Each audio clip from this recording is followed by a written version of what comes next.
আমাদের নবীজিকে আল্লাহ বলেন, আমি আপনাকে গোটা জগতের জন্য রহমত স্বরূপ পাঠিয়েছি। নবীজি গোটা জগতের জন্য রহমত। রসুল করিম সাল্লাল্লাহু আলাইহি সাল্লামকে মহাব্বত করি, আমরা ভালোবাসি, নবীজিকে আমরা অনুসরণ করি। রসুল আকরাম সাল্লাল্লাহু আলাইহি সাল্লামকে আমরা যারা মহাব্বত করি আর ভালোবাসি, কেন ওনাকে ভালোবাসি, কেন মহাব্বত করি, আর মহাব্বতটা কেমন হবে, ওনাকে অনুসরণ আসলে আমরা কিভাবে করতে হবে। দেখেন, আমাদের দেশে বিভিন্নভাবে ইসলামী দলগুলোও বিভক্ত। ইসলামের নামে অনেক দল, তাদেরও দাবি যে আমরা রসুল আকরাম সাল্লাল্লাহু আলাইহি সাল্লামকে ভালোবাসি। আবার বিপরীত দল, তাদেরও দাবি আমরা রসুল আকরাম সাল্লাল্লাহু আলাইহি সাল্লামকে ভালোবাসি। তার মানে দাবিতে সবাই এক, ভালোবাসে। এখন আসলে এই দাবি করার পর নবীজি সাল্লাল্লাহু আলাইহি সাল্লামকে যে আমরা ভালোবাসলাম, ভালোবাসার পদ্ধতিটা সঠিক কিনা এটা আমাদের না জানার কারণে ঘরে এক ভাই আরেক ভাইকে দেখতে পারে না, এই সামান্য বিষয়গুলোকে নিয়ে ঝগড়া করে, একজন আরেকজনের চেহারার দিকে তাকায় না। আমাদের নবী ইমানদারদের জন্য তো রহমত, তো ইমানদারদের মধ্যেই বিভিন্ন দল বিভিন্নভাবে বিভক্ত হয়ে প্রত্যেক দলের দাবি নবীরে ভালোবাসে। অথচ আল্লাহ বলেন নবীজি শুধু ইমানদার না, কাফেরের জন্য রহমত। তাফসিরে তবারিতে ইমাম তবারি রহমতুল্লাহি আলাইহি এই আয়াতের ব্যাখ্যায় লেখেন, আল্লাহ আরসালা রাসূলাহু মুহাম্মাদান সাল্লাল্লাহু আলাইহি ওয়াসাল্লাম রাহমাতান লিজামিইল আলামিন মুমিনিহিম ওয়া কাফিরিহিম। আল্লাহ তার রাসূল সাল্লাল্লাহু আলাইহি সাল্লামকে সারা পৃথিবীর ইমানদার এবং বেঈমান সকলের জন্য রহমত স্বরূপ পাঠিয়েছেন।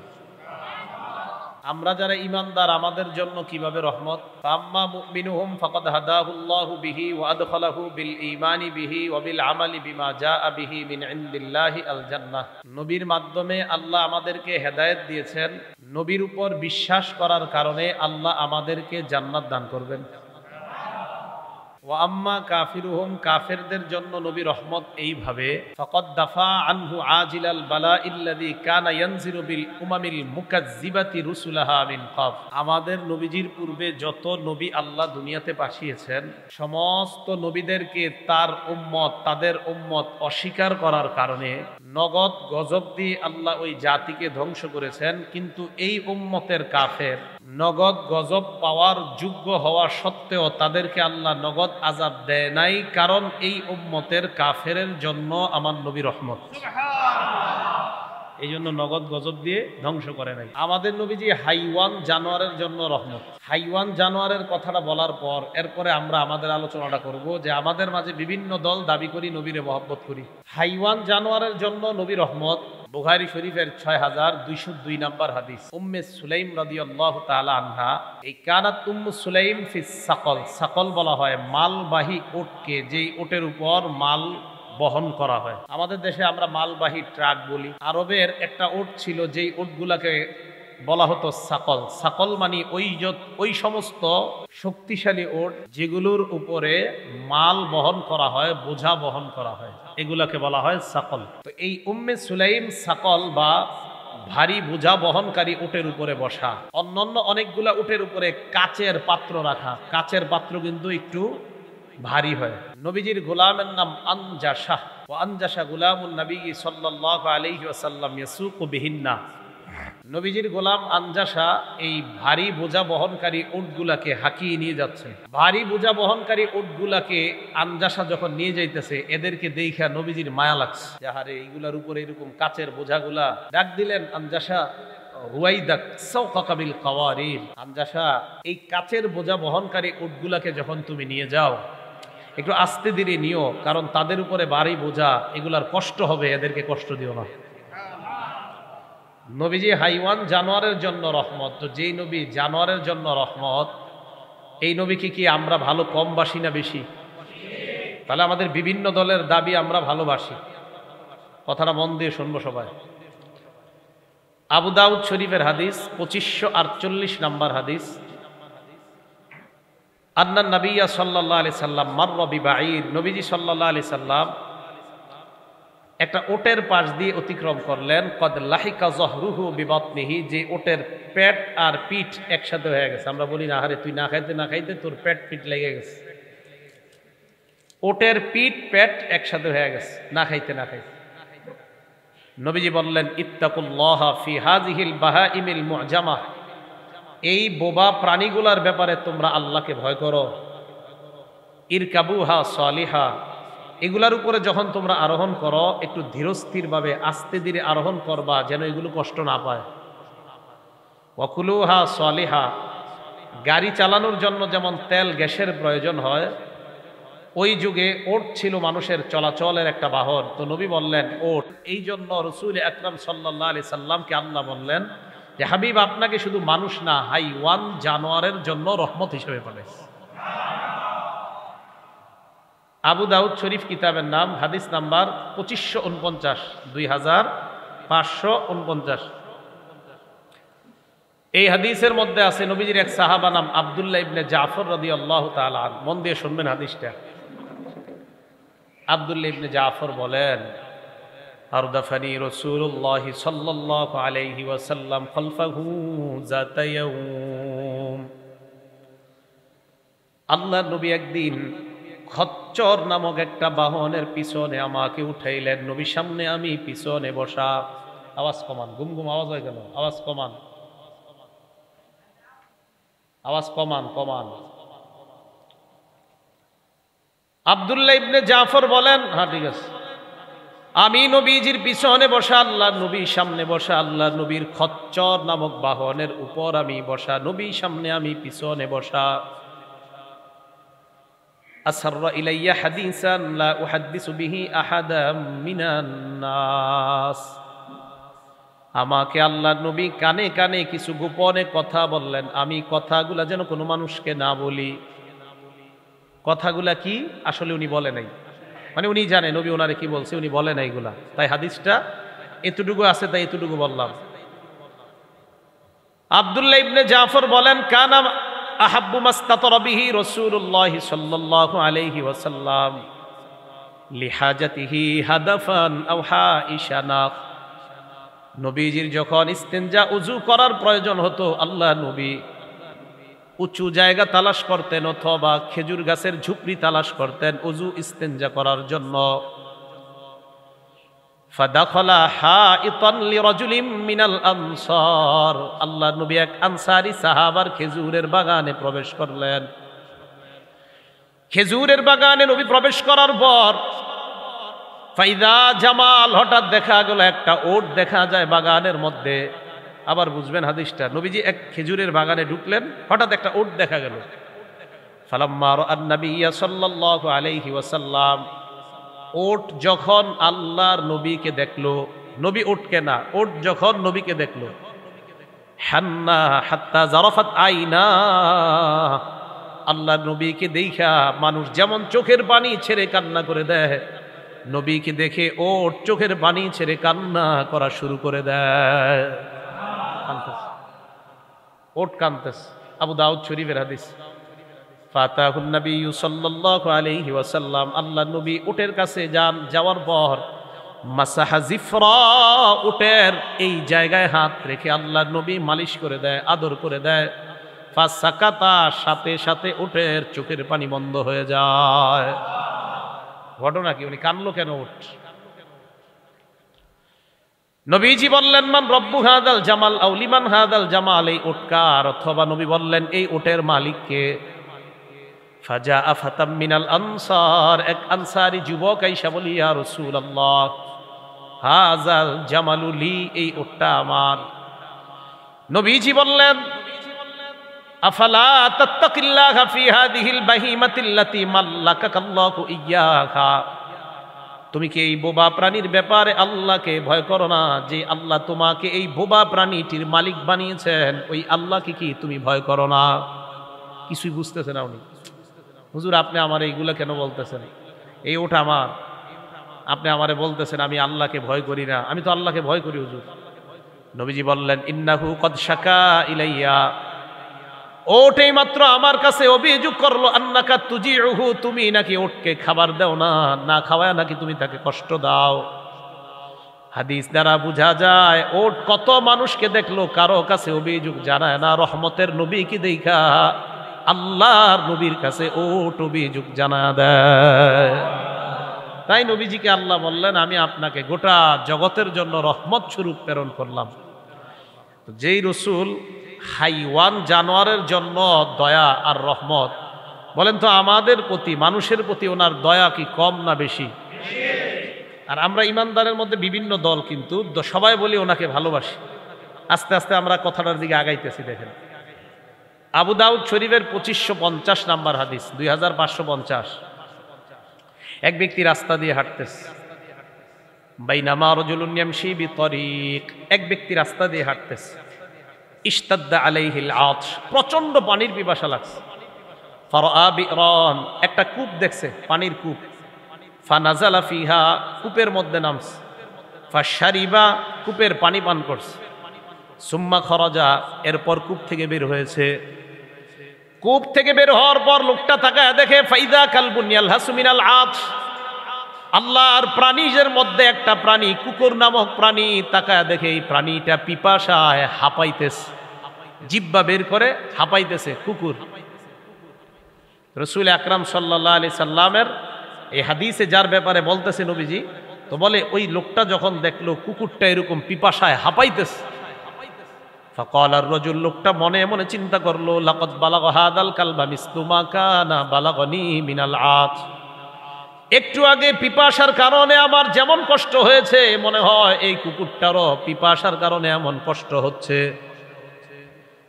উনি আবার কূপের মধ্যে নামলেন, নামার পর মালা খুফাই, উনি ওনার মৌজা পানি দ্বারা ভরলেন। মৌজা ভরার পর ফাআমসাকাহু বিফিহি, মৌজা দুইটা উনি ওনার মুখ ধারা এইভাবে ধরলেন, হাতের সাপোর্ট লাগিয়ে উপরে উঠতে, তো এইভাবে মুখ দিয়া মৌজাগুলা ধরে উপরে উঠছে। ফাসাকাল কালবা, কুকুরকে পানি পান করায়। আল্লাহ নবী বলেন শাকারাল্লাহু লাহু ওয়া গফারা লা, এই বান্দার এই আমলটার প্রতি আল্লাহ সন্তুষ্ট হয়ে আল্লাহ তার আগের সব গুনাহগুলো মাফ করে দেয়। এখন দেখেন হাইওয়ান জানোয়ারের প্রতি দয়া প্রদর্শন করছে, আল্লাহ তাকে মাফ করে দিছে। যেই নবী হাইওয়ান জানোয়ারের এত দয়ার কথা বলতেছে, আমাদের প্রতি ওই নবীর অনেক দয়া, অথচ আমি আপনি একই ঘরে থাইকা একজন আরেকজনকে দেখতেছি না, ওই নবীরই নিয়ে ঝগড়া করে, বুঝছেন, নবীজিরই নিয়ে ঝগড়া করতেছে। আমি দাবি করি আমি বেশি ভালোবাসি, আপনি দাবি করতেছেন আপনি বেশি। এখন আমরা শেষের দিকে বুঝবো যে আমাদের দুই দাবির পক্ষে সঠিক কোন দাবিটা। এই যে আমরা দুইজন দাবি করি আমরা নবীরে ভালোবাসি, এখন আমাদের দাবির পক্ষে সঠিক দাবি কাটটা, আমরা দুই ভাই বলতেছি ভালোবাসি, একজনেরটা সঠিক হবে, দুইজনেরটা সঠিক হবে না। আবু দাউদ শরীফের 2551 নাম্বার হাদিস, আনাস রাদিয়াল্লাহু তাআলা আনহুর বর্ণনা, নবীর সাহাবা তিনি বলেন, কুন্না ইযা নাযালনা মানজিলা লা নুসাব্বিহু হাত্তা নাহুল্লার রিহাল, আমরা যখন কোথাও যাইতাম, যাওয়ার পর সফরের মধ্যে আমরা যখন নামাজের সময় হইতো, আমরা নামাজ পড়ার জন্য যখন বাহন থেকে নামতাম, নামার পর আমরা আমাদের বাহনগুলাকে খাবারের ব্যবস্থা না করা পর্যন্ত, তাদেরকে মাঠে ঘাটে ছেড়ে দেওয়া না পর্যন্ত আমরা নামাজের মধ্যেও দাঁড়াইতাম না। নবী আমাদেরকে শিক্ষা দিলেন, যেই প্রাণীর উপরে তখন সওয়ার হইলাম, ওই প্রাণী যেন আমাদের কারণে কষ্ট না পায়, এটা আমাদেরকে নবীজি শিক্ষা দিলেন। এই হাদিসের মধ্যে রাসূল করিম সাল্লাল্লাহু আলাইহি সাল্লাম বলেন, ইন্নাল্লাহা রফিক, আল্লাহ নম্র, ইউহিব্বুর রিফকা, নম্রতা আল্লাহ ভালোবাসেন। ওয়া ইয়ারদা বিহি, আপনাদের মাঝে যে সবচেয়ে বেশি নম্র তার উপর আল্লাহ সন্তুষ্ট হয়। ওয়া ইউইনু আলাইহি মা লা ইউইনু আলাল উনফ, নম্রতা অর্জনকারীর আল্লাহ সাহায্য করেন, যার মধ্যে কঠোরতা তাকে আল্লাহ সাহায্য করে না। এরপর নবীজি বলেন, তোমরা যখন বোবা প্রাণীর উপরে সওয়ার হইবা, তাদেরকে জায়গায় জায়গায় তোমরা থামাবা, থামানোর পর তাদের খাবারের ব্যবস্থা করবা। এই হাদিসের মধ্যে নবীজি প্রাণী হাইওয়ান জানোয়ারের প্রতি রহমত প্রদর্শন করলেন।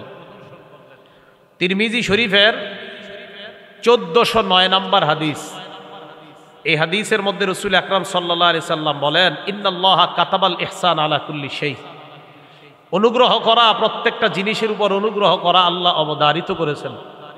ফাইজা যাবাহতুম ফাআহসিনুজ যিবহা, যখন প্রাণী জবাই করবা তখনও তোমরা উত্তম পন্থায় জবাই করবা। সামনে কুরবানি, কিভাবে নবীজি বলেন, ওয়ালিহিদ্দা আহাদুকুম শুফরা, তরবারিটা ভালো করে ধার করবা। ওয়ালিউরিহ যাবিহাতা, যেন প্রাণীটা জবাই করার সময় তার দম তাড়াতাড়ি যায়, কষ্ট যেন না পায়। এখন আপনাদেরকে আশ্চর্য একটা হাদিস শোনাবো, যে হাদিসের মাধ্যমে আমরা জানতে পারবো আমাদের চলার পথে এমন কিছু ভুল হয় যেগুলাকে আমরা অপরাধ মনে করি না।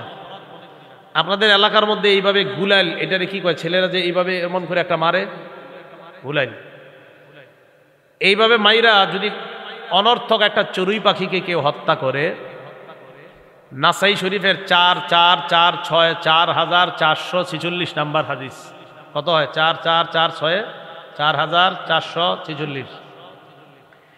এই হাদিসে রাসূল আকরাম সাল্লাল্লাহু আলাইহি সাল্লাম বলেন, মান কতালা উসফুরান আবাসা, দুনিয়ার মধ্যে যদি কেউ একটা চড়ুই পাখি অনর্থক হত্যা করে, আজ্জা ইলাল্লাহি ইয়াউমাল কিয়ামা, কিয়ামতের ময়দানে ওই চড়ুই পাখি ওই বান্দার বিরুদ্ধে অভিযোগ জানায় বলবে, আল্লাহ ইন্না ফুলানান কতালানি আবাসা, অমুক ব্যক্তি আমাকে অন্যায়ভাবে অনর্থকভাবে হত্যা করেছে আল্লাহ, ওয়ালাম ইয়াকতুলনি লিমানফা, আমাকে ওই ব্যক্তি কোনো উপকারের জন্য হত্যা করে নাই। নাসাই শরীফের 4349 নম্বর হাদিসের বর্ণনা, আল্লাহর নবী বলেন, মা মিন ইনসানিন কতালা উসফুরান ফামা ফাওকাহা, কেউ যদি একটা চড়ুই পাখি অথবা তার চাইতে নিম্ন কোনো প্রাণী বিগাইরি হাক্কিহা, অধিকার নষ্ট করে হত্যা করে, কিয়ামতের ময়দানে আল্লাহর সামনে জবাবদিহিতা করতে হবে। সাহাবারা প্রশ্ন করলেন, ওয়ামা হাক্কুহা ইয়া রাসূলুল্লাহ, প্রাণীর আবার অধিকার কি, আমাদেরকে একটু জানায় দেন। চড়ুই পাখি আমরা খাই, মোরগ মুরগি খাই, হাঁস খাই, গরু খাই, আমরা ছাগল খাই। নবীজি বললেন, যেই প্রাণী জবাই করা হয়, যেই প্রাণী খাওয়া হয় হালাল প্রাণী, প্রত্যেকটা প্রাণী জবাই করার সময় আপনার আমার কাছে দুইটা হক পাও না। কয়টা? গরু জবাই করবেন, ছাগল জবাই করবেন, মোরগ মুরগি জবাই করবেন, জবাই করার সময় আমাদের কাছে দুইটা হক পাও না প্রত্যেকটা প্রাণী। এক, ইয়াজবাহুহা ফায়াকুলুহা, আল্লাহর নামে জবাই করা। প্রাণী কার নামে জবাই করা? আল্লাহর নামে জবাই করে খাওয়া। এখন যদি কেউ আল্লাহ ছাড়া অন্য কারো নামে জবাই করে, এটা খাওয়া হারাম না হালাল?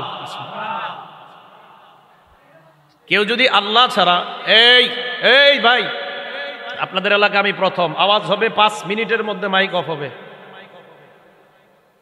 শেষ পর্যন্ত শুধু কোরআন হাদিস চলবে, এটা ক্লাস, এই জায়গায় কোনো আওয়াজ হবে না। 5 মিনিটের মধ্যে আমি মাইক ছেড়ে চলে যাব, সাবধান, কোনো কথা হবে না। আমি উল্টা পাল্টা শেষ পর্যন্ত একটা কথাও বলবো না।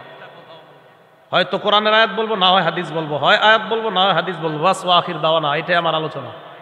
কোনো আওয়াজ হবে মাইক অফ, কেউ আওয়াজ করবেন না। আর এরকম ভাবে ভবিষ্যতে দাওয়াত দিতে পারলে দিবেন, কোনো আওয়াজ হবে তো আমি মাইক শেষ। একদিনও দাওয়াত দিন না আমাকে, কোনো সমস্যা নেই, কিন্তু আওয়াজ করা যাবে না, আওয়াজ করা যাবে না। বাংলাদেশকে পরিবর্তন করার মিশনে নামছি, আওয়াজ করা যাবে না, আওয়াজ করা যাবে না। ফাইজলামির জিন্দিগি শেষ, কোরআন সুন্নাহর বাংলাদেশ, আওয়াজ হবে না, কোনো ধরনের আওয়াজ হবে না। রাসূল আকরাম সাল্লাল্লাহু আলাইহি সাল্লাম জানায় দিলেন, 1 নাম্বার প্রাণী জবাই করা হবে আল্লাহর নামে, ফায়াকুলুহা, এই প্রাণী খাবে, এটা হলো প্রাণীর 1 নাম্বার হক। আল্লাহর নামে জবাই করা, কেউ যদি আল্লাহ ছাড়া অন্যের নামে জবাই করে, এই প্রাণী খাওয়া হারাম। এখন আপনি মুহাম্মদ সাল্লাল্লাহু আলাইহি সাল্লামকে খুব ভালোবাসেন, খুব মহব্বত করেন, নবীর নামে গরু জবাই করছেন, এই গরুর গোশত খাওয়াও হারাম। রাসূল আকরাম সাল্লাল্লাহু আলাইহি সাল্লামকে আপনি অনেক মহব্বত করেন, মহব্বতে নবীর নামে গরু একটা জবাই করে আপনি এক ব্যাগ খিচুড়ি পাকাইছেন, সিন্নি পাকাইছেন, ওই গরুর গোশত হারাম, সিন্নি খিচুড়ি সব হারাম। কেন? মানুষের নামে কোনো প্রাণী জবাই করা এটা জায়েজ নাই। দলিল মুসলিম শরীফ, হাদিস নাম্বার 5018 নাম্বার হাদিস। ক্বালা রাসূলুল্লাহ সাল্লাল্লাহু আলাইহি ওয়াসাল্লাম, আল্লাহ নবী বলেন, লাআনাল্লাহ মান লাআনা ওয়ালিদা, ওই ব্যক্তির উপর আল্লাহ অভিশাপ দেয় যেই ব্যক্তি তার মা বাবাকে অভিশাপ দেয়।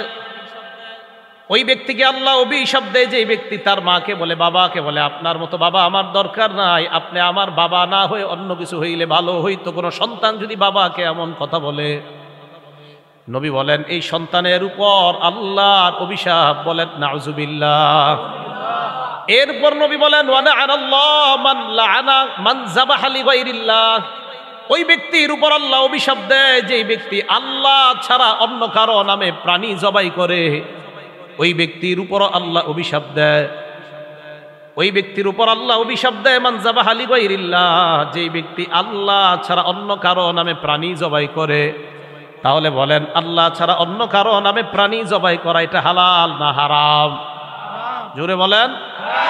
খাজা মুঈনুদ্দিন চিশতি রহমতুল্লাহি আলাইহি নামে যদি প্রাণী জবাই করেন আর গোস্ত সিন্নি খিচুড়ি পাকান, বিশ্বাস করেন এই প্রাণীর গোস্ত খাওয়া হারাম। মানুষের নামে কোনো প্রাণী জবাই হবে না, প্রাণী জবাই হবে একমাত্র একজনের নামে, তিনি হলেন আল্লাহ। আল্লাহর নাম ছাড়া অন্য কারো নামে প্রাণী জবাই করা জায়েজ নাই, একথা ভালোভাবে মনে রাখবেন। সূরা আনআম আয়াত নাম্বার 119 আল্লাহ বলেন, ফাকুলু মিম্মা যুকিরা রাসূলুল্লাহি আলাইহি ইন কুনতুম বিআয়াতিহি মুমিনিন। আল্লাহর কোরআনের আয়াত কারা কারা বিশ্বাস করেন?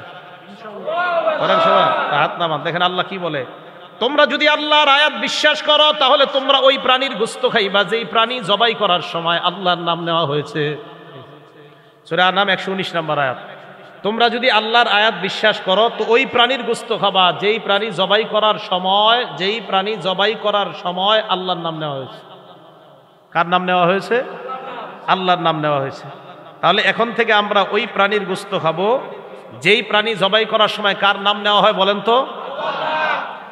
আর যেই প্রাণী জবাই করার সময় আল্লাহর নাম নেওয়া হয় না ওই প্রাণীর গোশত আমরা খাবো না।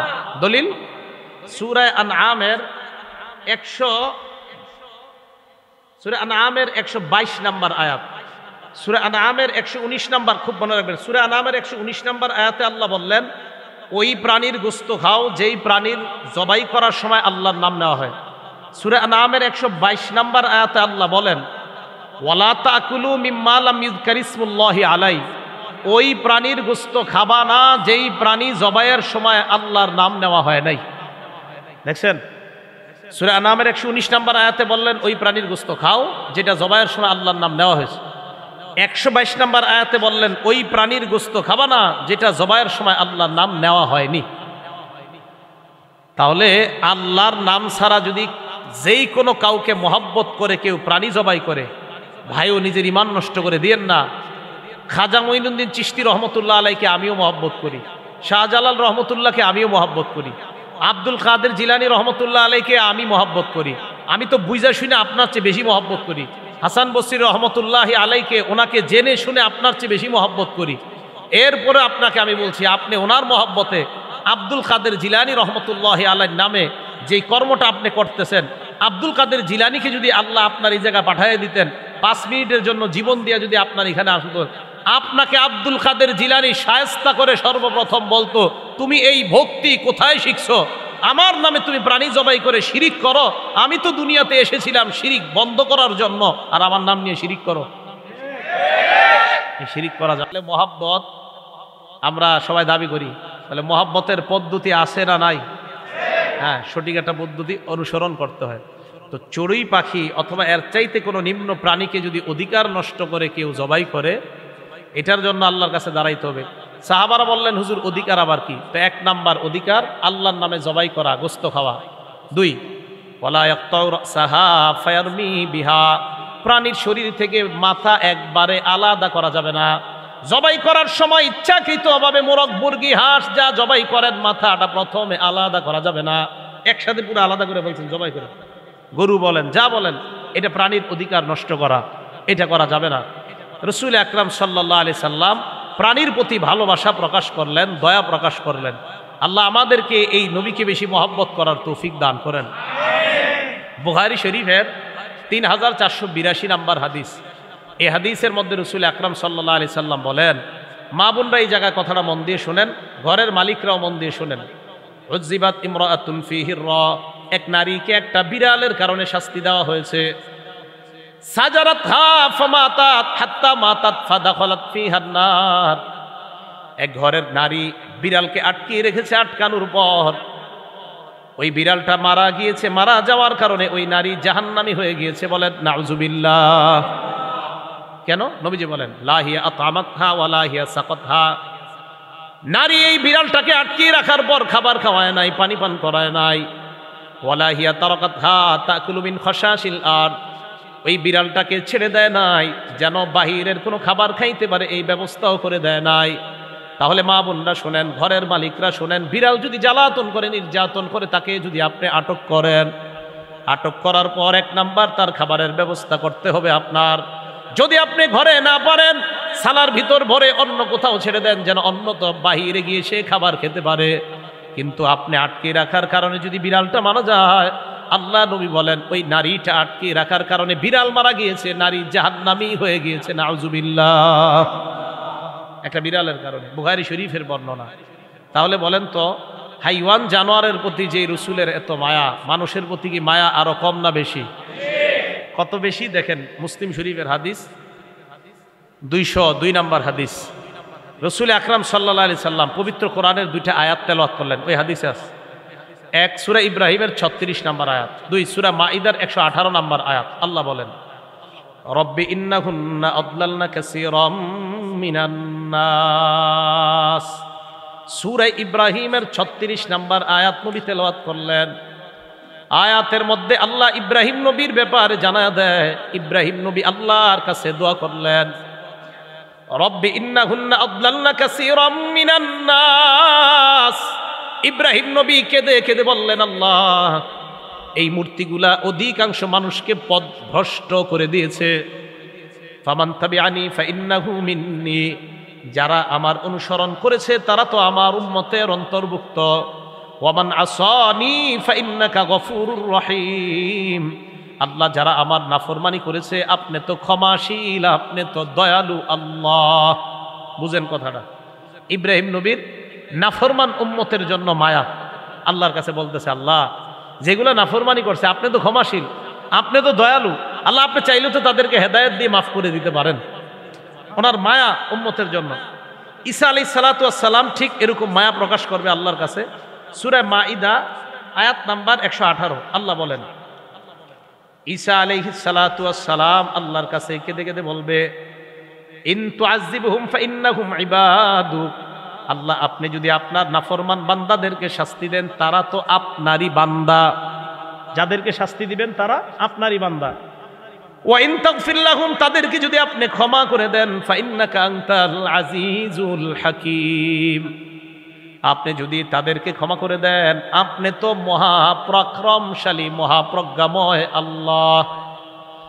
ইব্রাহিম নবী উম্মতের জন্য কান্না করে, ঈসা নবী উম্মতের জন্য কান্না করে। ফারাফা ইয়াদাই, 2 নবীর কথা যখন উম্মতের ব্যাপারে মনে পড়ছে, আল্লাহ নবী রফা ইয়াদাই, হাত 2টা আকাশের দিকে উঠায়। ফাকালা আল্লাহুম্মা উম্মতি উম্মতি ফাবাকা। আল্লাহ, আমার উম্মত, আমার উম্মত বলে আল্লাহর দরবারে নবী কান্না করা শুরু করে দেয়। জিবরিল আমিনকে আল্লাহ পাঠায়, আমার নবীর কাছে যাও, যাওয়ার পর প্রশ্ন করবা, সালহুমা ইউবকিকা, নবী কেন কান্না করে? আল্লাহ তো সব জানে, সিস্টেম অবলম্বন করতেছে। জিবরিল আমিন আসলেন, প্রশ্ন করলেন, আপনার কান্না করার কারণ কি? নবীজি জবাব দিলেন, ইব্রাহিম নবী উম্মতের জন্য কান্না করে, ঈসা নবী উম্মতের জন্য মায়া, তাই আমার উম্মতের জন্য আমার মায়া লাগতেছে, তাই আমি আল্লাহর দরবারে কাঁদতেছি। এই কথা বলার পর জিবরিল চলে গেছে। এখন যে কথাটা বলছে খুব মনে রাখবেন। আল্লাহ বললেন, জিবরিল আমার নবীর কাছে যাও, যাওয়ার পর বলবা, ইন্না সানুদ্দিকা ফি উম্মাতিকা ওয়ালা নাসুউকা। হাবিব, আমি ওয়াদা করলাম কিয়ামতের ময়দানে আপনার উম্মতের ব্যাপারে আপনাকে অসন্তুষ্ট করব না। আমি আল্লাহ আপনাকে সন্তুষ্ট করার ওয়াদা করলাম। আমাদের নবীকে আমাদের ব্যাপারে আল্লাহ সন্তুষ্ট করবেন কিয়ামতের মাঠে। এটা আবার কিভাবে বোঝা যায়? দেখেন, আমাদের নবীকে যে সন্তুষ্ট করবেন, বুখারী শরীফের 4712 নম্বর হাদিস, লম্বা হাদিস, হাদিসের শেষের দিকে আছে। কিয়ামতের ময়দানে উম্মত পেরেশান হইয়া আদম আলাইহিস সালামের কাছে যাবে, নূহ আলাইহিস সালাম, ইব্রাহিম আলাইহিস সালাম, মুসা আলাইহিস সালাম, ঈসা আলাইহিস সালামের কাছে যাওয়ার পর কেউ সুপারিশ করে না। আমাদের নবীজির কাছে আসবে, আমাদের নবীজি সিজদায় পড়া, আল্লাহ আমাদের নবীজিকে ডাক দিবে। ভাই, ওই কথাটা মন দিয়ে শোনেন। দেখেন, ডাক দেওয়ার পর আল্লাহ বলবে, ইরফা রাসাক, হাবিব আপনি মাথা উঠান। এরপর বলবে, ওয়াসাল তু'ত, নবী আপনি মাথা উঠান, উঠায়া আপনি যা চান আমি আল্লাহ আপনাকে তাই দিব, মাথা উঠান।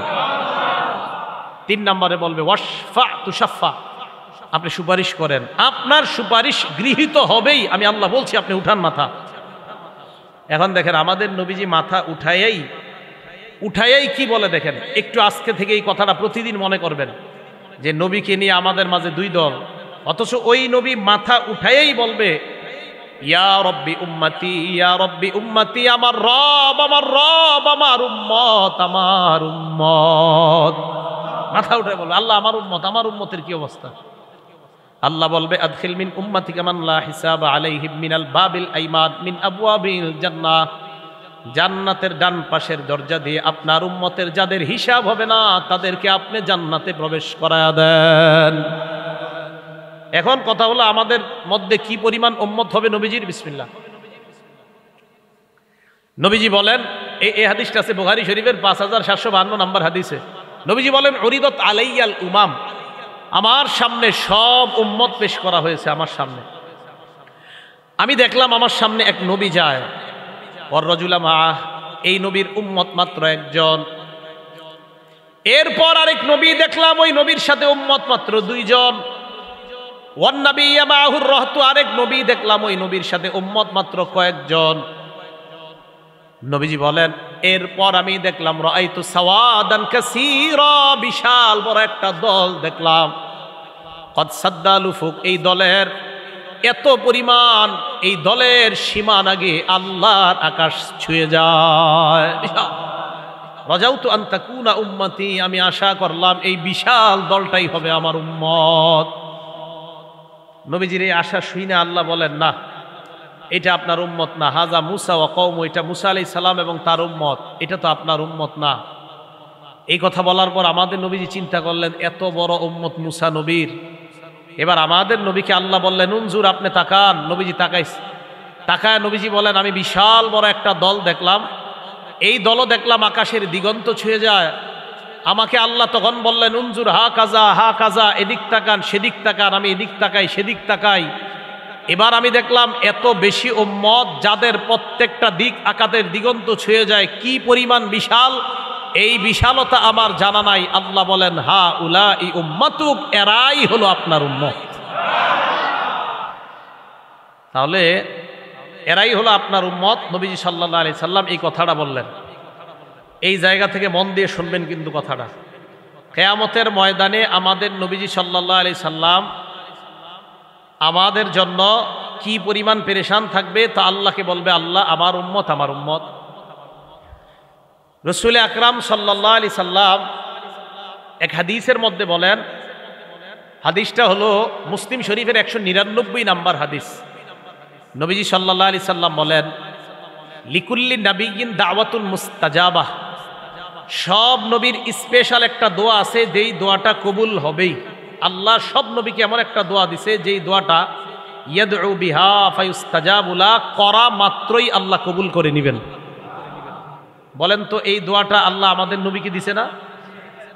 দেওয়ার পর নবী চিন্তা করলেন, গবেষণা করলেন, ভাবলেন আমি যদি আমার এই দোয়াটা দুনিয়ার মধ্যে করে নেই তাহলে তো দুনিয়ার মধ্যে এই দোয়াটা আমি শেষ করে ফেললাম, আমার দোয়া কবুল হয়ে যাবে। নবীজি চিন্তা করলেন কত বছর পরে কিয়ামত হবে আমার জানা নাই, আল্লাহ জানে কিয়ামত কবে হবে। মনে রাখবেন কিয়ামতের ব্যাপারটা আল্লাহ ছাড়া কেউ জানে না, নবীও জানে না। আজকে আমি এক জায়গায় লেখা দেখলাম, এক ভাই লেখছে কয় নবী নাকি কিয়ামত কবে হবে এটা নবী জানে। বুখারীর 50 নম্বর হাদিসের স্পষ্ট বর্ণনা, জিবরিল আমিন আল্লাহ নবীকে বললেন কিয়ামত কবে আপনি জানেন কিনা? নবী জবাব দিলেন মাল মাসউলু আনহা বিআলাম মিনাস সাইল, প্রশ্নকারী ব্যক্তি, যেই ব্যক্তি প্রশ্নকারী, যাকে প্রশ্ন করা হয়েছে এই ব্যাপারে প্রশ্নকারী ব্যক্তি প্রশ্ন যাকে করা হয়েছে তার চাইতে বেশি জানে। মানে কি? মানে কিয়ামত যে কবে হবে প্রশ্নকারীও জানে না, যাকে করা হয়েছে সেও জানে না। ও জিবরিল তুমি প্রশ্ন করলা তুমিও জানো না, আমাকে প্রশ্ন করলা আমিও জানি না। নবী বলেন খমসুন, এমন 5টা বিষয় আছে লা ইয়ালামুহুন্না ইল্লাল্লাহ, এই 5টা বিষয় দুনিয়ার কোনো মানুষ জানে না, জানে একমাত্র আল্লাহ। এর মধ্যে 1 নাম্বার হলো ইন্নাল্লাহা ইনদাহু ইলমুস সাআ, নিশ্চয়ই আল্লাহর কাছে কিয়ামতের ইলম, কিয়ামতের বিদ্যা, কিয়ামত কবে হবে একমাত্র কে জানে। এই জায়গাটা একটু ক্লিয়ার হন। তো আমাদের মধ্যে যে বললাম দুই দল, একদল নবীজিরে বেশি মহব্বত করে, এই বেশি মহব্বতকারীদের একজন আজকে লেখছে যে নবীজি কিয়ামত কবে হবে এটা জানতেন, যেই জায়গায় হোক লেখছে নবীজিরে। ওই যে বললাম পদ্ধতি ভিন্ন, উনি আসলে নবীরে মহব্বত করে, কিন্তু কিন্তু এই যে সঠিক পদ্ধতি হলো না। আপনার কিন্তু এতে আপনার ইমানের মধ্যে সমস্যা হয়ে গেছে। কিয়ামতের মাসালা, কিয়ামতের ব্যাপার, এটা কবে হবে না হবে একমাত্র আল্লাহ জানে। কে জানে? এখন দেখেন আল্লাহ পাক রব্বুল আলামিন আমাদের নবীজি সাল্লাল্লাহু আলাইহি সাল্লামকে বললেন, হাবিব আপনি পুরা দুনিয়ার জন্য 3টা ঘোষণা দিয়ে দেন। কয়টা? সূরা আনআম আয়াত নাম্বার 50, সূরা আনআম 50 নাম্বার আয়াতে আল্লাহ বলেন, কুল্লা আকুলু লাকুম ইনদি খাযাইনুল্লাহ। 1 নাম্বার ঘোষণা আপনি দিয়ে দেন, আপনি বলেন আমি তোমাদেরকে এই কথা বলি না আমার কাছে আল্লাহর সব খাজানা, আল্লাহর ধনভাণ্ডার। 1 নাম্বার আল্লাহর ধনভাণ্ডার আমি নবীর কাছে আমি বলি না, আল্লাহর ধনভাণ্ডার আল্লাহর কাছে। আল্লাহর ধনভাণ্ডার আল্লাহর কাছে। 2 ওয়ালা আ'লামুল গায়বা, আমি গায়েব জানি না। আর কেমনে বুঝবেন? আল্লাহর নবীরে আল্লাহ বলতেছেন, আপনি বলেন ওয়ালা আ'লামুল গায়বা, আমি গায়েব জানি না। না এরপরে আপনি তেরামি করে বলবেন না নবী গায়েব জানেন। আরে ভাই, এই যে বলতেছে আলা আ'লামুল গায়বা, আপনি বলেন আমি গায়েব জানি না। না আপনি বলবেন না নবীরে বেশি ভালোবাসি বলেই বলছি নবী গায়েব জানেন। বিশ্বাস করেন আপনি নবীরে বেশি বাসেন না বলেই বলতেছেন নবী গায়েব জানেন। নবীজিরে যদি বেশি ভালোবাসতেন তাহলে আপনি এই কোরআন মানতেন। নবীজিরে বেশি ভালোবাসলে কোরআন মানতেন, আর কোরআন মানলে আপনি কোরআনের এই বিধানটা মানতেন যেই জায়গায় নবী বলতেছে আমি গায়েব জানি না।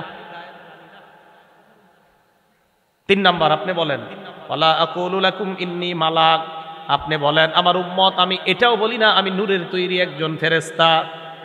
আমি নূরের তৈরি ফেরেশতা না। আমি গায়েব জানি না। আমার কাছে আল্লাহর খাজানা আছে এটা আমি বলি না। আমার কাছে আল্লাহর ধনভাণ্ডার নাই, আমি গায়েব জানি না। আমি নূরের তৈরি ফেরেশতা এটাও আমি বলি না। তাহলে আমি কি? তো নবীজি বলেন ইন আত্তাবিউ ইল্লা মা ইউহা ইলাই, আমি শুধুমাত্র ওইটাই অনুসরণ করি যা আমার কাছে ওহী হিসাবে আল্লাহর কাছ থেকে আসে। ওহী হিসাবে যা আসে এটাই আমি মানি, আর আমি কিছু মানি না। আল্লাহ যা ওহী দেয় এটাই আমি মানি, বাস এটাই। তো রাসূল আকরাম সাল্লাল্লাহু আলাইহি সাল্লামকে আল্লাহ ঘোষণা দেওয়াইলেন আমাদের কাছে সূরা আনআমের 50 নম্বর আয়াতে, নবী আপনি বলেন আমি গায়েব জানি না। নবী আপনি বলেন আমার কাছে আল্লাহর খাজানা নাই। নবী আপনি বলেন আমি নূরের তৈরি একজন ফেরেশতা, এটাও আমি বলি না। তাহলে বলেন তো নবীজিকে প্রকৃত মহব্বত যে করে সে কোরআনের কিছু মানে না পুরা কোরআন মানে? আবার বলছি, নবীকে যে প্রকৃত মহব্বত করে সে কি কোরআনের কিছু মানে না পুরা কোরআন? ওই পুরা কোরআনের মধ্যে এই কথা আছে, নবী বলেন আমি গায়েব জানি না।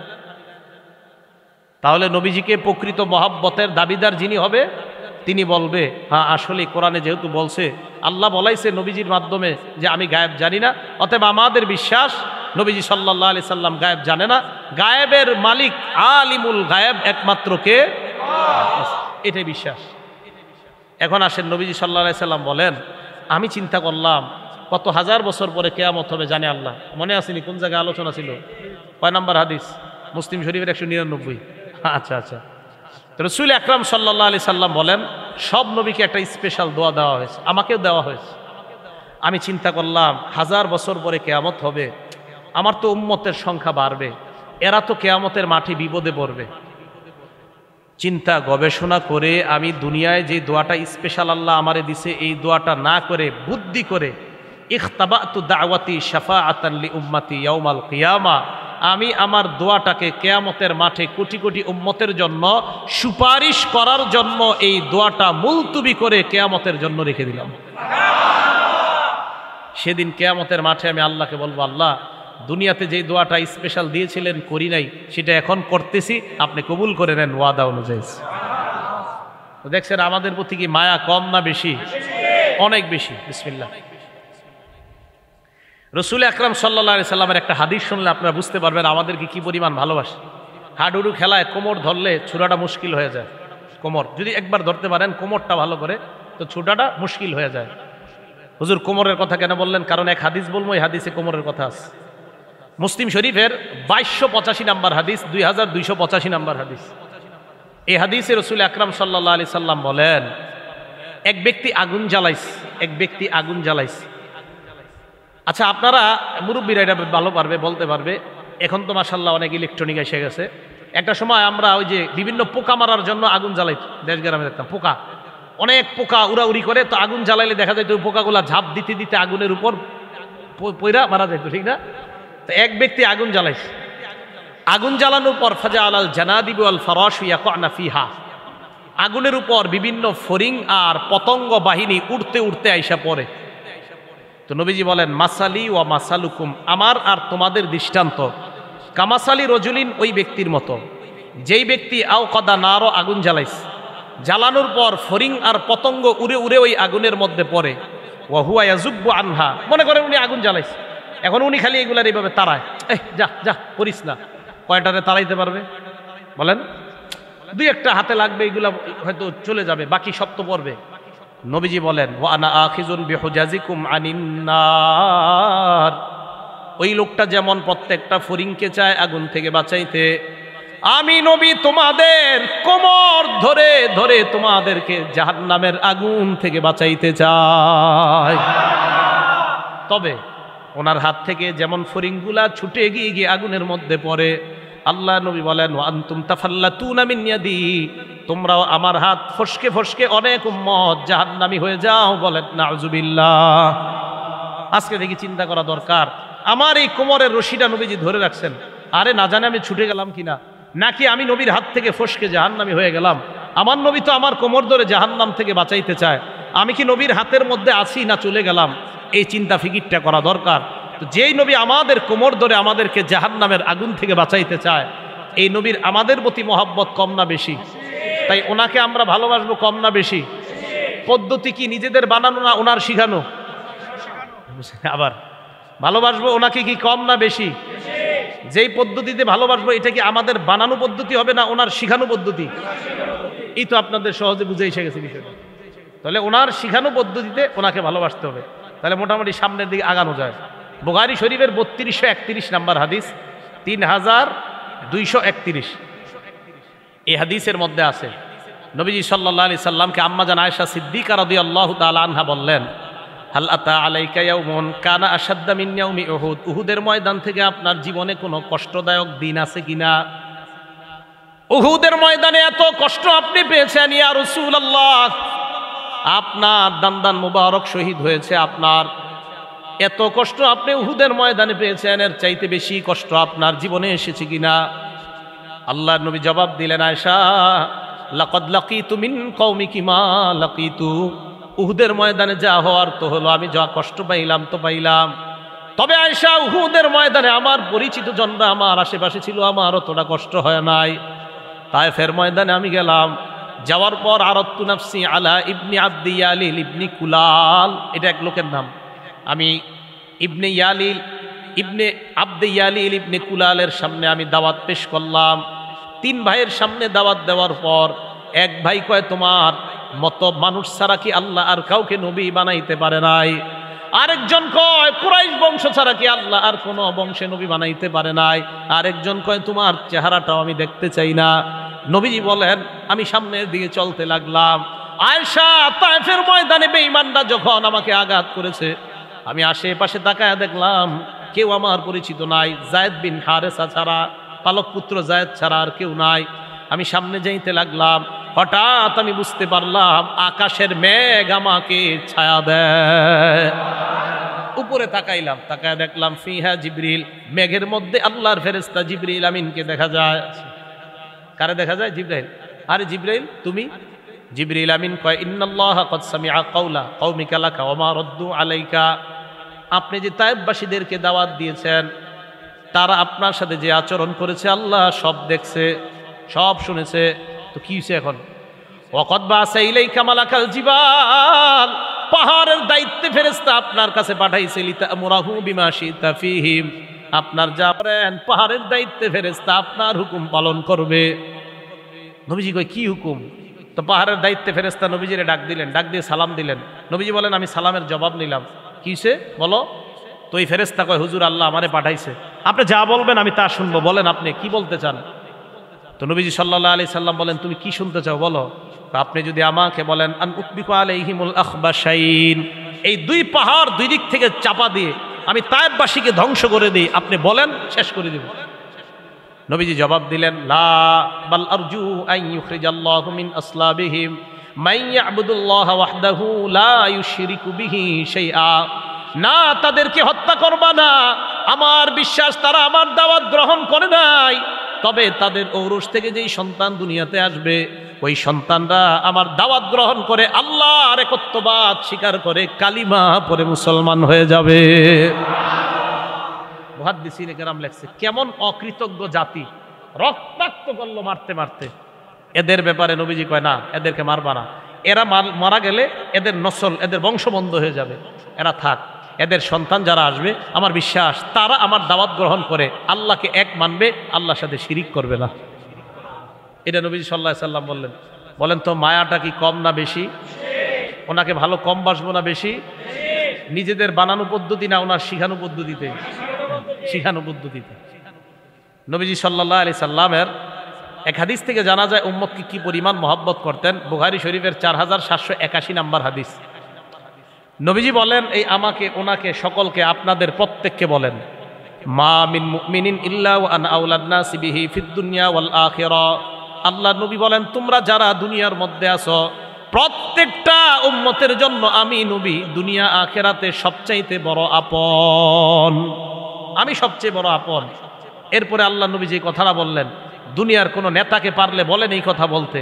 নবীজি বললেন, আইয়ুমা মুমিনিন তারাকা মালা, কোন মুমিন যদি সম্পদ রেখে মারা যায়, ফাল্যারিসু আসবাতুহু মান কানু ফিদ দুনিয়া, তার সম্পদের মালিক হবে তার উত্তরাধিকার যারা।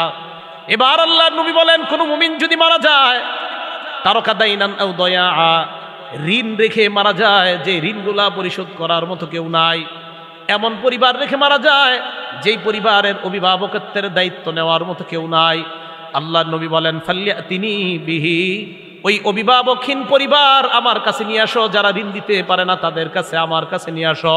ফা আনা মাওলা, ওই অভিভাবক ছাড়া ঋণ পরিশোধ করতে না পারা পরিবারের জন্য আমি নবী আজকে থেকে অভিভাবকের দায়িত্ব নিয়ে নিলাম। আনো, যেমনে পারি আমি ঋণ দিব, নিয়ে আসো, যত পরিবার খাইতে পারে না আমার কাছে আনো, আমি তাদের খাদ্যের ব্যবস্থা করব। নবীজি সাল্লাল্লাহু আলাইহি সাল্লাম এইভাবে উম্মতের জন্য মায়া প্রদর্শন করলেন। এখন আপনাদেরকে আমি যে কথাটা বলবো, তাহলে নবীজি সাল্লাল্লাহু আলাইহি সাল্লামকে আমরা মহব্বত করব নিজেদের বানানো পদ্ধতি না ওনার শিখানো পদ্ধতিতে? এখন দেখেন নবীজি সাল্লাল্লাহু আলাইহি সাল্লাম বলে দিয়েছেন, আমি তোমাদের কাছে দুইটা জিনিস রেখে গেলাম, একটা হলো কোরআন আর একটা হলো সুন্নাহ। তারাকতু ফীকুম আমরাইন, আমি তোমাদের কাছে দুটি জিনিস রেখে গেলাম, লান তাদিল্লু মা তামাসসাকতুম বিহিমা, যতদিন এই দুইটা জিনিস তোমরা আঁকড়ে ধরবা, লান তাদিল্লু, তোমরা পথভ্রষ্ট হবা না। তাহলে বলেন তো, নবীজিকে সঠিক পদ্ধতিতে ভালোবাসার মাপকাঠি পেয়ে গেলাম কয়টা? কোরআন সুন্নাহ, কোরআন সুন্নাহ। বাস কোরআন সুন্নাহ মেনে নিলেই নবীজির মহব্বত করা। কথা বুঝে আসছে? কোরআন সুন্নাহ। এখন আসেন, হুজুর কোরআন সুন্নাহ এটা কিভাবে আবার? তখন আবার নবীজি বলে দিয়েছেন, মুসনাদে আহমদ কিতাবের নাম, হাদিস নাম্বার 4437 নাম্বার হাদিস, 4437। এই হাদিসের মধ্যে রাসূল আকরাম সাল্লাল্লাহু আলাইহি সাল্লাম বলেন, খত্ত রাসূলুল্লাহ সাল্লাল্লাহু আলাইহি ওয়াসাল্লাম বিয়াদিহি খত্ত, নবীজি লম্বা একটা দাগ দিলেন। দাগ দেওয়ার পর বললেন, হাদা সাবিলুল্লাহি মুস্তাকিমা, এটাই হলো আল্লাহর সোজা রাস্তা, এটাই হলো আল্লাহর সোজা রাস্তা। ওয়া খত্ত আন ইয়ামিনিহি ওয়া শিমালিহি খুতুতা, এরপর নবী আরো অনেকগুলা দাগ দিলেন, ডানে দাগ দিলেন, বামে দাগ দিলেন। দাগ দেওয়ার পর আল্লাহ নবী বললেন, মাঝখানে যেই দাগটা দিলাম এটা হলো আল্লাহর রাস্তা, এরপর যেই দাগগুলা দিলাম এটা হলো শয়তানের রাস্তা। মাঝখানের দাগ একটা, এটা হলো আল্লাহর রাস্তা, আশেপাশে যেই দাগগুলা দিলাম এইগুলা হলো শয়তানের রাস্তা। বুঝে থাকলে বলবেন, মাঝখানে যেই দাগ দিলাম এটা আল্লাহর রাস্তা, আশেপাশে অনেকগুলা দাগ দিলাম এইগুলা হলো শয়তানের রাস্তা। বলেন আল্লাহর রাস্তা কয়টা? এবার বাংলাটা বলবেন, অনেকগুলা। শয়তানের রাস্তা কয়টা? তাহলে আল্লাহর রাস্তা, শয়তানের রাস্তা। নবীজি বলেন, ডানে বামে যেই দাগগুলা দিলাম, লাইসা মিনহা সাবিল, প্রত্যেকটা দাগের উপর আলাইহা শয়তান, ইল্লা আলাইহা শয়তান, প্রত্যেকটা দাগের উপর একটা শয়তান দাঁড়ায় রইছে। দাঁড়িয়ে দাঁড়িয়ে আপনাকে বলে আসো আমার দিকে আসো, প্রত্যেকটা শয়তান কয় আমার দিকে আসো। একটা সুদের রাস্তা, আর একটা ঘোষের রাস্তা, আর একটা সিনেমার রাস্তা, বিভিন্ন রাস্তার দিকে শয়তান কয় আমার দিকে আসো, আমার দিকে আসো। আল্লাহ নবী বলেন মাঝখানের যেই রাস্তা, এই রাস্তায় আমি নবী তোমাদেরকে ডাক দেই, আশেপাশের রাস্তায় শয়তান ডাক দেয়। শয়তানের ডাকে যদি সাড়া দাও ৭২ দলের অন্তর্ভুক্ত হয়ে যাইবা, আর মাঝের দলের ডাকে যদি সাড়া দাও ৭৩ নাম্বার দল তথা আমার ডাকে সাড়া দিয়ে আল্লাহর জান্নাতি হয়ে যাইবা। ৭৩ দলের মধ্যে নাজাতপ্রাপ্ত দল কয়টা? ৭২টা জাহান্নামী। তো সোজা কথা। তাহলে এবার আসেন তো, আমরা নবীকে ভালোবাসবো নিজেদের বানানো পদ্ধতিতে না শিখানো পদ্ধতিতে? এখন নবীজি একটা জিনিস শিখাই দিলেন, আমার রাস্তা একটা, আশেপাশে শয়তানের রাস্তা। তো তুমি যদি ওইগুলাতে যাও তাহলে তো শয়তানের রাস্তায় তুমি চললা। যেমন তুমি জোহর পড়ো না, আসর পড়ো না, মাগরিব পড়ো না, আর তুমি খালি বুক ফুলায় কও নামাজ না পড়লে কি হইব, আমি ডেলি ৩০০ বার দুরূদ পড়ি নবীর উপর। মানে খুব মহব্বত করে আর কি নবীজিরে। আমি নামাজ না পড়লে কি হইব, ডেলি তো যেই পরিমাণ দুরূদ শরীফ পড়ি, মসজিদের ইমাম সাহেব এত পড়ে না, মসজিদের ইমাম সাহেব এত পড়ে না, আমি যেই পরিমাণ পড়ি। তো হুজুরে কয় আপনি নামাজ পড়ছেন না আজকে? তো এই আপনাকে একটা সমস্যা, মিয়া নামাজ না পড়লে কি নবীর প্রেম নাই ভিতরে? মানে প্রেম আছে, নামাজ পড়ে না। যেই ব্যক্তির ভিতরে আল্লাহ রসুলের মোহাব্বত আছে সে নামাজ ছাড়তেই পারে না, অসম্ভব। আমি মাঝে মাঝে অবাক হই যে এটা আবার কেমন ভালোবাসা।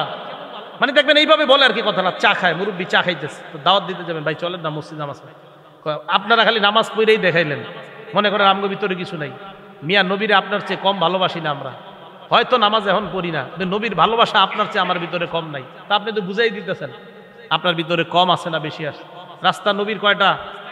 আল্লাহর রাস্তা এটা। এই কথাটাই আল্লাহ সূরা আনআমের মধ্যে বলে দিয়েছেন নবীজি সাল্লাল্লাহু আলাইহি সাল্লামকে। সূরা আনআম আয়াত নাম্বার 154 নাম্বার আয়াতে বলছেন, নবীকে বলতে ওয়া আন্না হাদা সিরাতি মুস্তাকিমা, এটাই হলো আমার সোজা রাস্তা, ফাত্তাবিউ, এটার অনুসরণ করো, ওয়ালা তাত্তাবিউস সুবুলা, আশেপাশের রাস্তাগুলার অনুসরণ করবা না, ফাতাফাররাকু বিকুম আন সাবিলি। দেখেন আল্লাহ বলেন রাস্তা একটা, এটার মধ্যেই চলো, আশেপাশে যাও না, যদি যাও ফাতাফাররাকু বিকুম আন সাবিলি, ওই আশেপাশের রাস্তা তোমাকে মাঝখানের রাস্তা থেকে সরায় দিবে।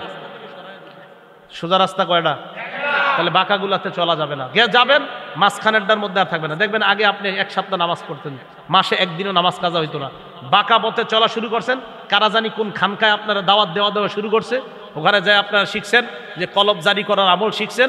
এটা শিখার পর থেকে আপনি এখন আর আগের মতো নামাজ পড়েন না। কেন? মসজিদে গিয়ে নামাজ পড়লে মানুষ দেখে, মানুষ দেখানো ইবাদত আমরা করি না। তো কিভাবে করেন? এটা মারেফতের জগতে করি, বুঝবেন না, বুঝেন নাই? তো এটা যদি করতে যান আপনাদের সঠিক রাস্তা থেকে কিন্তু সরায়া দিবে। ভাইও, রসুল আকরাম সাল্লাল্লাহু আলাইহি সাল্লামকে মহব্বত করবেন নিজেদের বানানো পদ্ধতিতে না, নবীর শিখানো পদ্ধতিতে। আর রসুল আকরাম সাল্লাল্লাহু আলাইহি সাল্লাম আমাদেরকে বললেন কোরআন সুন্নাহ রেখে গেলাম। তাহলে বলেন তো শরীয়তের মধ্যে আমাদেরকে নবী দুইটা জিনিস দিয়ে গেছেন, কোরআন সুন্নাহ। এবার আসেন, তাহলে আমাদের নবী বলে দিয়েছেন কিনা ঈদ কয়টা? আমি জিজ্ঞেসি কয়টা? খালি বলছি কয়টা, বলছে কিনা? নবীজি বলেছেন কিনা নামাজ কয় ওয়াক্ত? নবীজি বলে দিয়েছেন কিনা ফজরের নামাজ কয় রাকাত ফরজ? জোহরের নামাজ ফরজ কয় রাকাত? নবী বলেছেন। আসর কয় রাকাত ফরজ? নবী বলেছেন। মাগরিব কয় রাকাত ফরজ? নবী বলেছেন। এশা কয় রাকাত ফরজ? নবী বলেছেন। আমাদের নবী কয়টা ঈদ আমরা পালন করব এটাও বলে দিয়েছেন। স্পষ্ট বুখারী শরীফের বর্ণনা, আম্মা জান আয়েশা সিদ্দিকার বর্ণনা। আল্লাহ নবী বলেন মান আহদাসা ফি আমরিনা হাযা মা লাইসা মিনহু ফাহুয়া রাদ্দুন। আমার এই শরীয়তের মধ্যে নতুন কিছু যদি কেউ বানায় ইবাদতের উদ্দেশ্যে, এটা প্রত্যাখ্যান করা হবে, এটা গ্রহণ করা হবে না। এটার নাম হলো বেদাত। এটার নাম কি? বেদাত। এখন আমি আপনাদেরকে বলবো না অন্য কিছু, খালি বলবো আমাদের নবীজি আমাদেরকে ঈদ দিয়ে গেছে কয়টা? বাস আমরা কারো বিরোধী না, তাহলে আমরা পালন করব কয়টা? সোজা হিসাব কি মনে থাকবে তো? ফজরের নামাজ ফরজ কয় রাকাত? আমরা কি 3 রাকাত পড়বো? না, পড়বো না, এটা করা যাবে না। হুজুর যদি করি, যদি বাড়াই কি সমস্যা? সমস্যা আছে। বুখারী শরীফের 6576 নাম্বার হাদিস। এই হাদিসের মধ্যে রাসূল আকরাম সাল্লাল্লাহু আলাইহি সাল্লাম বলেন মান আওয়া মুহদিসা, কোন ব্যক্তি যদি কোন বেদাতিকে খানকা বানানোর জায়গা দেয়,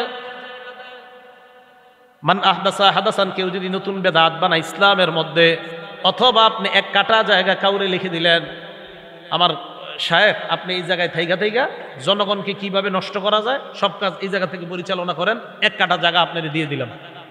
এইভাবে আপনি এক কাটা জায়গা লিখে দিলেন এমন ব্যক্তিরে, যেই ব্যক্তি ইসলামের মধ্যে নতুন নতুন জিনিস বানায় ইবাদতের জন্য।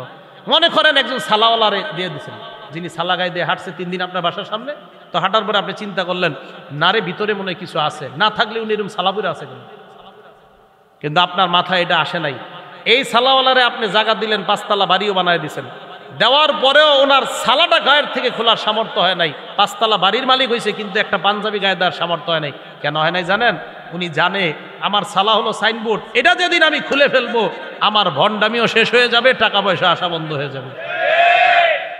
এগুলো খুব মাথায় রাখবেন। আর আমাদের আকল এত সমস্যা, যদি দেখি যে শরীরে জামা যত কম তত মনে করি না রে কিছু আছে, যদি কিছু না থাকে শরীরে তখন কয় না কিছু না থাকলে কি আছে তো দেখাই যাইতেছে, তখন তার নাম একটা দিছে আর কি। আমাদের দেশে এরকম নামে একজন আছে, তো এরকম একটা নাম দেয়, নাম দেওয়ার পরে কয় না কিছু একটা আছে, নাইলে এরকম হবে কেন? তো এরকম ভক্ত মুরিদ তৈরি হয়ে যায়। আবু দাউদ শরীফ 3299, 3300, 3301, 3302, 4টা হাদিস টানা। এই হাদিসের মধ্যে রাসূল আকরাম সাল্লাল্লাহু আলাইহি সাল্লামের কিছু মানুষের আমলের ব্যাপারে এরকম দেখা যায়। নবীজি সাল্লাল্লাহু আলাইহি সাল্লাম এক জায়গায় ভাষণ দিতেছে, একজনকে দাঁড়ায় নবীজি দেখতেছে, এক ব্যক্তি দাঁড়ায় রয়েছে রৌদ্রের মধ্যে, দাঁড়ায় নবীজির ভাষণ শুনে। নবীজি কয় ঘটনা কি, ওই লোক এইভাবে দাঁড়ায় রয়েছে কেন? সাহাবারা বললেন হুজুর উনি মান্নত করছে। কয় কি মান্নত? কয় 1 নাম্বার মান্নত উনি বসবে না। কার? দ্বিতীয় মান্নত করছে হুজুর উনি রৌদ্রের উপর দাঁড়ায় থাকবে, ছায়ার মধ্যে উনি বসবে না। কার? কয় তৃতীয় মান্নত ওয়ালা ইয়াতাকাল্লামা, উনি কথা বলবে না। কার? 4 নাম্বার উনি রোজা রাখছে, কিছু খাওয়াই দেওয়া যাবে না। এই যে রৌদ্রে কষ্ট পাইতেছে হুজুর, ওনারে পানিও খাওয়ান যাবে না। নবীজি এটা ধরে নিয়ে আসো তাড়াতাড়ি। তো কেন? এই জাতীয় মান্যত থেকে বেশি, রৌদ্রে দাঁড়ায় থাকবো, কথা বলবে না, ছায়া নিবে না, তাড়াতাড়ি আরে বলো, কথা বলতে বলো, ছায়ার মধ্যে বসতে বলো। তো নবীজি সাল্লাল্লাহু আলাইহি সাল্লাম স্পষ্টভাবে এটাকে রদ করলেন। কাবা শরীফের সামনে দিয়ে নবীজি হাঁটতেছে, দেখে এক ব্যক্তির নাকের মধ্যে আংটা লাগানো, আবু দাউদ শরীফের হাদিস। এই আংটার মধ্যে বিখিজামাতিন ফি আনফিহি, নাকে আংটা, আংটার মধ্যে রশি লাগায় লাগায় কাবা শরীফের সামনে টানতেছে। নবীজি কয় ঘটনা কি, এটা এরকম করে কেন?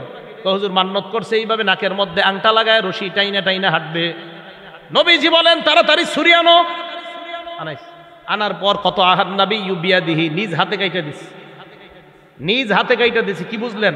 বেদাত যদি দেখেন, শরীয়ত বহির্ভূত কোনো কর্মকাণ্ডের যদি খানকা কেউ বানাইতে চায়, ওলামায়ে কেরামের মাধ্যমে এটা প্রচার হওয়ার আগেই এলাকা থেকে বের করে দেন, না বিপদে পড়বেন। আমাদের নবীজি নিজে কাইটা দিছে, কাইটা দিয়ে কয় এগুলো কই পেয়েছে? হ্যাঁ, এই কর্মকাণ্ড কোথায় পেয়েছে? তাহলে ইসলামের মধ্যে সওয়াবের নিয়তে নতুন কিছু বানানোর নাম আমাদের বানানো পদ্ধতি। নতুন কিছু বানানো, এটা আমাদের বানানো পদ্ধতি, নবীর শিখানো পদ্ধতি না।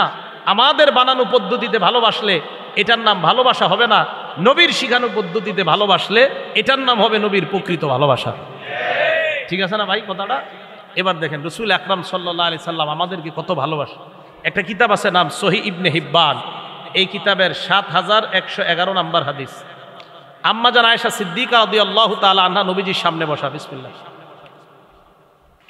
আম্মা জান আয়েশা বলেন, লাম্মা রাআইতু মিনান নবী সাল্লাল্লাহু আলাইহি ওয়াসাল্লাম তিবা নাফসিন, একদিন আল্লাহর রাসূলের মুড ভালো দেখলাম। মুড ভালো বুঝেন আপনারা? মুড, আমাদের মা বোনরা স্বামীর মুড ভালো দেখলে ভালো একটা কাপড় চায়, 3 পিস চায়, এই আর কি মুড ভালো। আম্মা জান আয়েশা বলেন আল্লাহর নবীর মুড আমি যখন ভালো দেখলাম, নবীকে বললাম ইয়া রাসূলুল্লাহ উদউল্লাহ লি, আমার জন্য আপনি আল্লাহর কাছে দোয়া করেন। নবীজি বললেন আল্লাহুম্মা গফিরলি আয়েশা, আল্লাহ তুমি আয়েশাকে মাফ করে দাও। মা তাকদ্দামা মিন যামবিহা ওয়া মা তাআখারা, আল্লাহ তুমি আয়েশার আগে পরের সব গুনাহ মাফ করে দাও। ওয়া মা আসররাত ওয়া মা আলানাত, আয়েশার প্রকাশ্য অপ্রকাশ্য সব গুনাহ তুমি মাফ করে দাও। আম্মা জান আয়েশা সিদ্দিকা দহিকাত, নবীর এই মুনাজাত আর এই দোয়া শুনে আল্লাহ নবীর বিবি আম্মা জান আয়েশা কান্না করা শুরু, হাসি দেওয়া শুরু করে দেয়। হাসতে হাসতে হাত্তা সাকাতা রাসুহা ফি হিজরিহা, আম্মা জান আয়েশার মাথা গিয়ে কোলের উপর পড়ছে, মাথা কোলের উপর পড়ছে হাসতে হাসতে খুশিতে।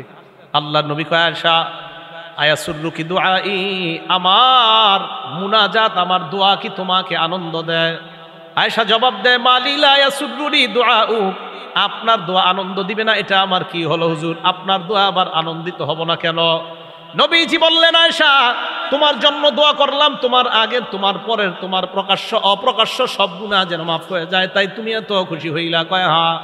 আল্লাহ নবী বলে, আয়েশা ইন্নাহা লা দুআই লিউম্মতি ফি কুল্লি সালাহ, এই যে দোয়াটা তোমার জন্য করলাম, আমি দুনিয়াতে যতবার নামাজ পড়ি, যতবার দোয়া করি, ততবার আমার উম্মতের জন্য অবিকল এই দোয়াটা আমি আল্লাহর কাছে করি।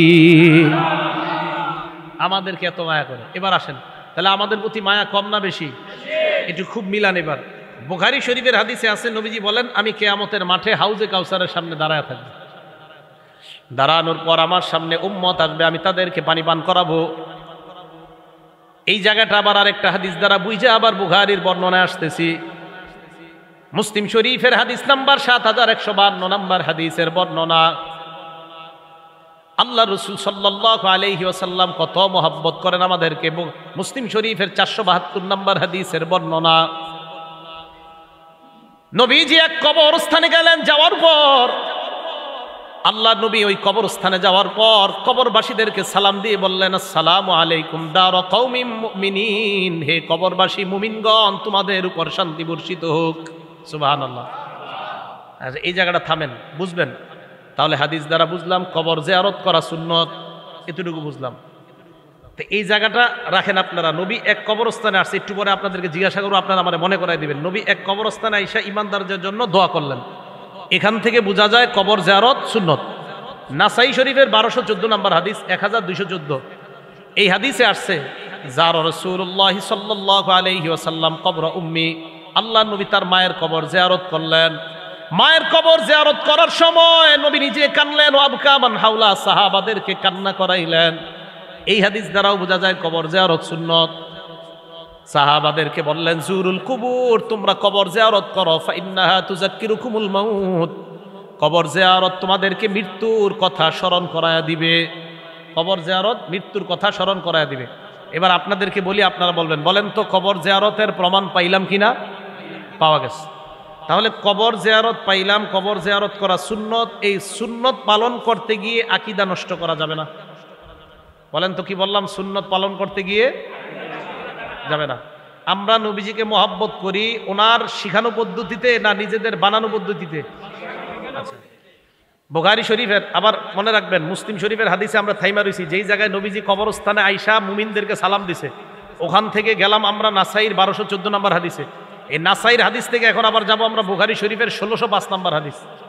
হযরত ওমর রাদিয়াল্লাহু তাআলা আন কাবা শরীফের সামনে তওয়াফ করতেছে। তওয়াফ করার সময় একটা পাথর আছে, কালো পাথর, চুমা দিস। চুমা দিয়া পাথর রে কয়, পাথর, আল্লাহর কসম আমি জানি তুই একটা পাথর।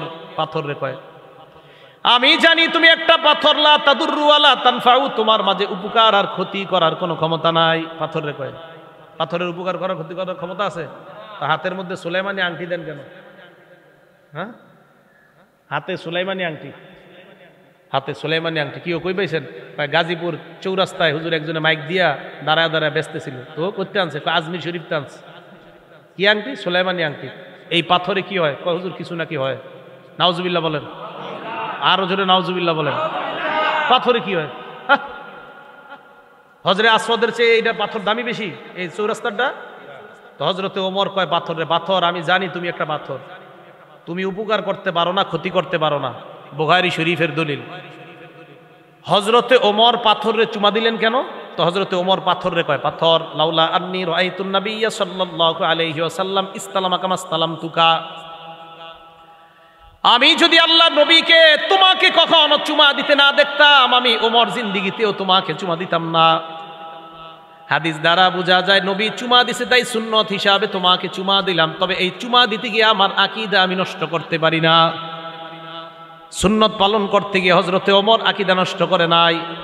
এবার আবার আগের জায়গায় আসেন, কবরস্থানে আমরা গেলাম সুন্নত হিসাবে।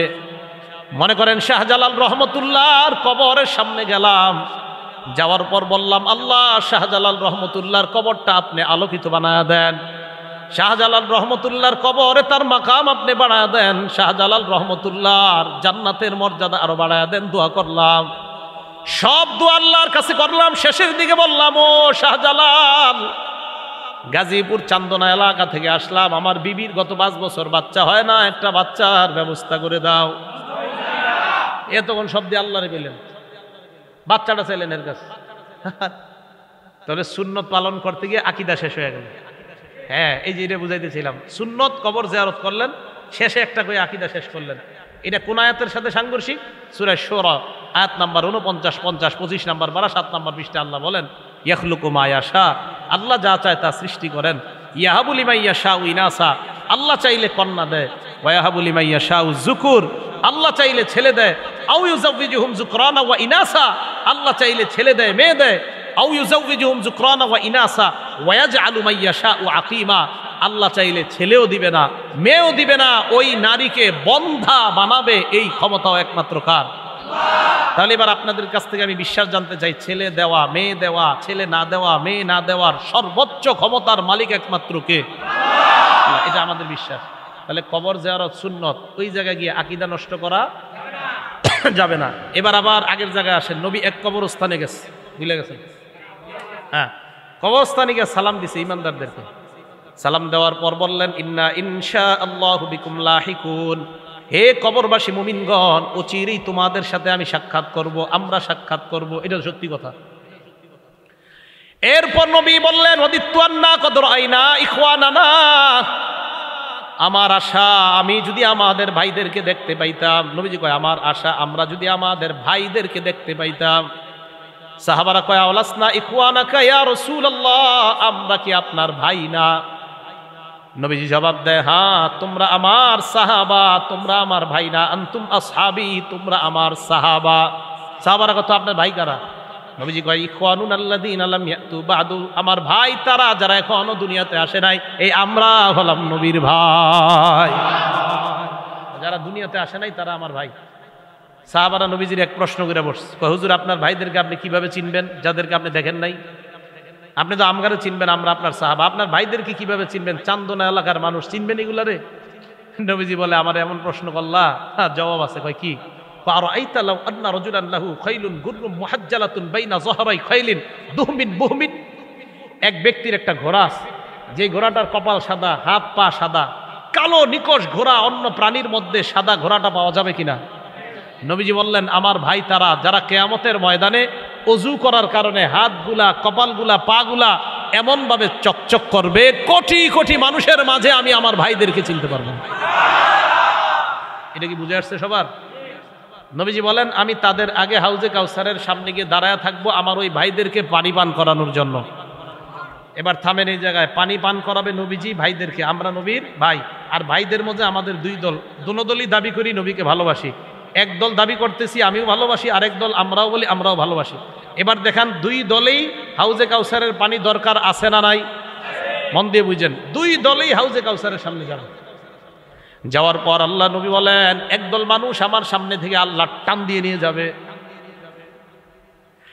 আমি আল্লাহকে বলবো, আল্লাহ তারা তো আমার উম্মত, তাদেরকে কেন আপনি ছিনায় নিয়ে গেলেন? আল্লাহ জবাব দিবে, না না, ফাইন্নাকা লা তাদরি মা আহদাসু বাদাক, আপনি জানেন না শরীয়ত আপনি দুনিয়াতে যা রেখে এসেছিলেন তারা এইটা পালন করে নাই, নতুন নতুন কত কিছু বানাইছে আপনার জানা নাই।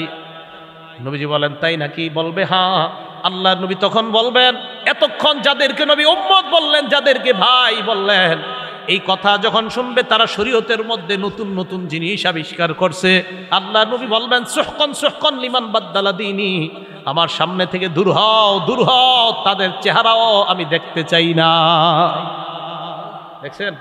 তাহলে পানি পান করানোর জন্য নবী দাঁড়ায় থাকবে, সবাই মহব্বতের পাত্র যারা, সবাই যাবে পানি পান করতে।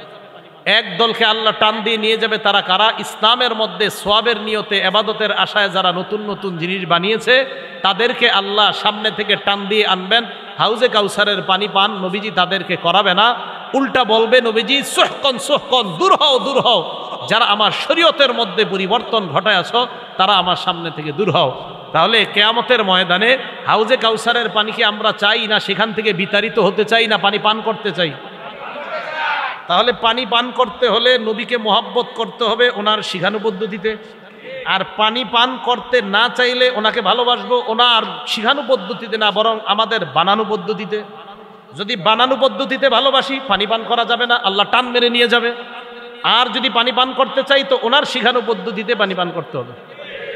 এখন প্রশ্ন, হুজুর ওনার শিখানো পদ্ধতিতে অনেকক্ষণ বললেন, আরো কোনো মাপকাঠি আছে কিনা? হাস, সেটা কি? রাসূল আকরাম সাল্লাল্লাহু আলাইহি সাল্লাম সেটা বলে দিয়েছেন। আবু দাউদ শরীফের 4597 নম্বর হাদিস এবং তিরমিজি শরীফের 1941 নম্বর হাদিস।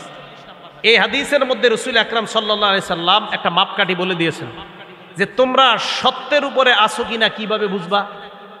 নবীজি বলে দিলেন, আমি আর আমার সাহাবারা যেই মতের উপর, যেই পথের উপর, যেই আদর্শের উপর আসি, এই মত, এই পথ, এই আদর্শের উপর যারা থাকবে তারাই হবে ৭৩ দলের এক নাজাতপ্রাপ্ত দল।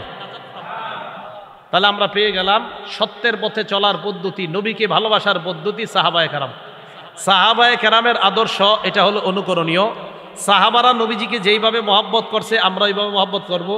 সাহাবারা যেইভাবে ঈদ পালন করছে আমরা ওইভাবে ঈদ পালন করব। সাহাবারা রাসূল আকরাম সাল্লাল্লাহু আলাইহি সাল্লামের শিখানো পদ্ধতি আমাদেরকে যেইভাবে শিখিয়ে দিয়েছে আমরা ওইভাবে এটা আমল করব।